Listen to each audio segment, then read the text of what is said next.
आज की प्रस्तुति में आप यमलोक के 4 द्वारों का संपूर्ण वर्णन जानेंगे जो जीव को स्वर्ग या नर्क ले जाते हैं, और यह भी कि किस तरह की जीवात्माओं को कौन से द्वार से प्रवेश कराया जाता है। वह यमपुरी बहुत विशाल है, उसका विस्तार व ऊंचाई हमने आपको गरुड़ पुराण के पिछले भाग में बताया था। अब हम आपके समक्ष यमलोक के 4 द्वारों का संपूर्ण विवरण कर रहे हैं। पक्षीराज गरुड़ भगवान से बोले, हे प्रभु, आपने मुझे यममार्ग का संपूर्ण ज्ञान दिया एवं यमपुरी का विस्तार भी आपने मुझे भली भांति बताया। हे भगवान, अब आप मुझे बताइए कि यमपुरी में 4 द्वार क्यों हैं, और क्या ये चारों द्वार एक जैसे हैं या उनमें किसी तरह का भेद है, तो कृपया आप मेरे इस शंका को नष्ट करें।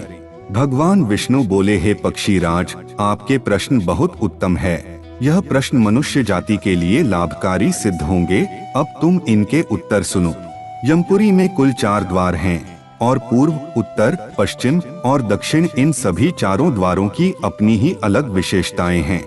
सर्वप्रथम मैं तुम्हें यमपुरी के पूर्व द्वार का महत्व बता रहा हूँ। यमपुरी का पूर्व द्वार बहुत ही सुंदर है। उस शहर में लहराती हुई सैकड़ों पताकाएं उसकी शोभा बढ़ाती हैं। हीरे, नीलम, पुखराज और मोतियों से वह द्वार सजाया हुआ है। वहाँ गंधर्वों और अप्सराओं के गीत और नृत्य होते रहते हैं। उस द्वार से देवताओं, ऋषियों, योगियों, गंधर्वों, सिद्ध, मुनिजन व्यक्तियों और विद्वानों का प्रवेश होता है। उत्तर द्वार, इस नगर का उत्तर द्वार घंटा, छत्र तथा नाना प्रकार के रत्नों से अलंकृत है। वह वीणा और वेणु की मनोहर ध्वनि गूंजती रहती है। गीत, मंगलगान तथा ऋग्वेद आदि के उच्चारण वहाँ होते रहते हैं।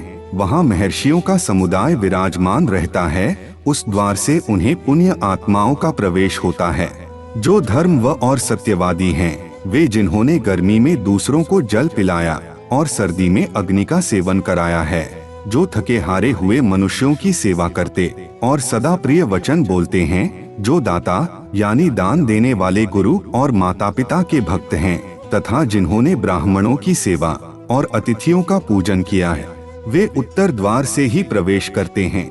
पश्चिम द्वार, यमपुरी का पश्चिम महाद्वार भांति भांति के रत्न से विभूषित है। विचित्र विचित्र मणियों की वहाँ सीढ़ियाँ बनी है। देवता उस द्वार की शोभा बढ़ाते रहते हैं। वहाँ ढोल, मृदंग और शंख आदि यंत्रों की ध्वनि हुआ करती है।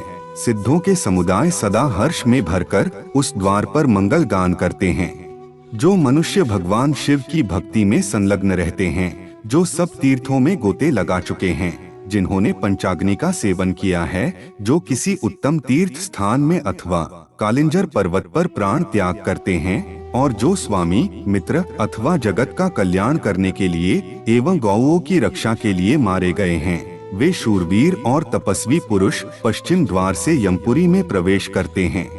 हे गरुड़, अब मैं तुम्हारे समक्ष ब्रह्मपुरी के सबसे पीड़ाजनक व विकराल द्वार का वर्णन कर रहा हूँ। तुम इसे ध्यान से सुनो।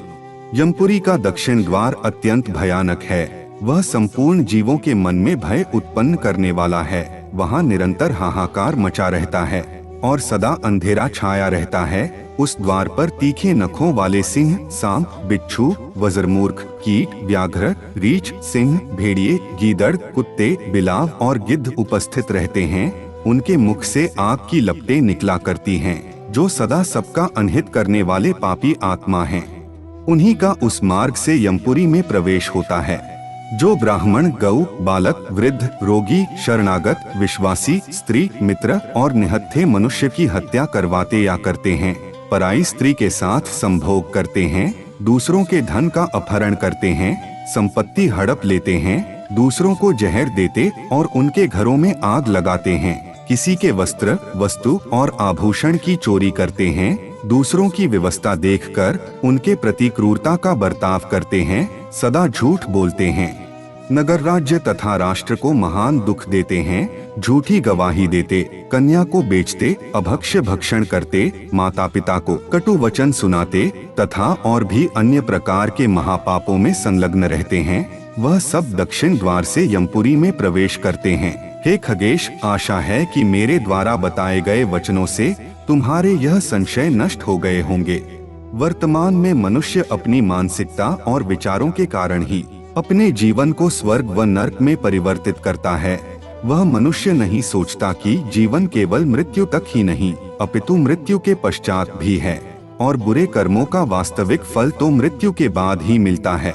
आज की वीडियो में केवल इतना ही। जाने से पूर्व वीडियो को लाइक करें, वह चैनल को सब्सक्राइब अवश्य करें। तब तक के लिए जय जय श्री राम।